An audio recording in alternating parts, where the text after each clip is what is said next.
பெண் என்பவள் எல்லைகள் இல்லா பேரின்பம். ஆண்கள் அவசியம் படிக்கவும், பெண்தானே என்று தாழ்வாக நினைக்காதே. அவள் அங்கீகரிக்காவிட்டால் உன்னை ஆண்மகன் என்று உலகம் ஒருபோதும் ஏற்றுக்கொள்ளாது. ஒவ்வொரு பெண்ணின் கடின உழைப்புக்கு பின்னாலும் பொறுப்பற்ற ஒரு ஆண் இருக்கின்றான். பெண்கள் சந்தோஷமாயிருந்தா அவங்க பேசுறதை யாராலும் நிறுத்த முடியாது.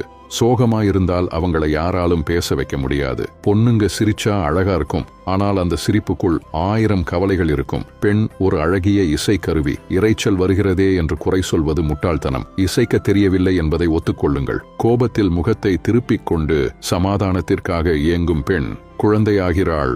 பிடித்தவர்களிடம் மட்டும். தன்னை விட தனது வாழ்க்கை துணைக்கு அறிவும் திறமையும் அதிகம் என்று தெரிந்த பெண் சந்தோஷம் கொள்கிறாள்.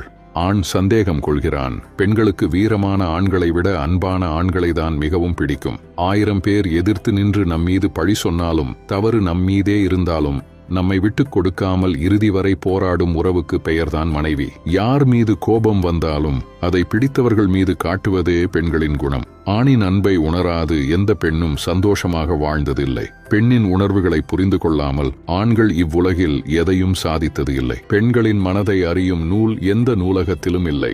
அவளை காதலித்தவனை தவிர 1000 கோடி தங்க நகைகளை அணிந்தாலும் ஒரு பெண்ணிற்கு ஒற்றை மஞ்சள் கயிறு கொடுக்கும் மரியாதையை கொடுத்துவிட முடியாது. தனக்கே வலித்தாலும் தன்னை நேசித்தவர்களுக்கு வலிக்க கூடாது என்று நினைப்பதுதான் பெண்களின் குணம். உயிரை பெற்று எடுக்கும் பலத்தையே பெண்களுக்கு கொடுத்த இறைவன் அழுகையை பலவீனமாக கொடுத்து அடிமையாக்கிவிட்டான். கடவுள் எழுதிய கவிதை பெண். ஆனால் அந்த கவிதையை தினமும் வர்ணிப்பது ஒரு ஆண். உலகில் ஆண் இமயமாய் திகழ்கிறான். பெண் அதில் ஓடும் வற்றாத நதி ஆகிறாள். அவள் போகும் இடமெல்லாம் பசுமை, புகழ், வெற்றி, மகிழ்ச்சி.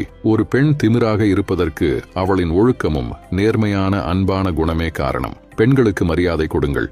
உங்கள் அம்மா பெண் என்பதால் இல்லை, நீங்கள் சிறந்த ஆண் என்பதால். காசு பணத்தை விட அம்மா தான் பிடிக்கும்னா இந்த வீடியோவை லைக் பண்ணிட்டு கமெண்ட்ல ஐ லவ் மாம் என்று பண்ணுங்க. பாப்போம் எத்தனை பேர் கமெண்ட் பண்றீங்க.